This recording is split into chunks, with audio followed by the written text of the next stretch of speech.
Hi, Timothy Unkert here, and in this video, we're going to convert radians back to degrees.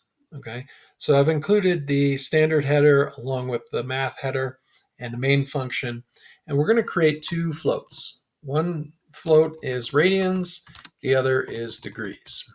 Okay, and we're going to do a printf and say something like, enter the radian value you want to convert to degrees, put a colon and a space, and then we're going to scan in the radian value, and it'll be radians, and we do want to make sure that we put an ampersand in front of that, so that one.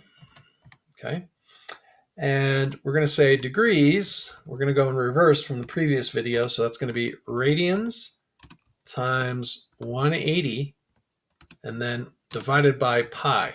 Now we have to create the constant for pi, so we have to create a global constant like we did in the previous video, and so we're going to define pi as 3.14. Okay, all right, so now we can use it, and then we're going to go here and we're going to print f the value. Let's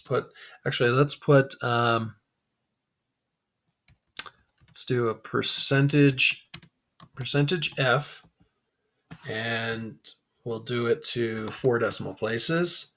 Radians is equal to percentage to 2 decimal places f degrees. So we're passing in two floats. I'm going to do a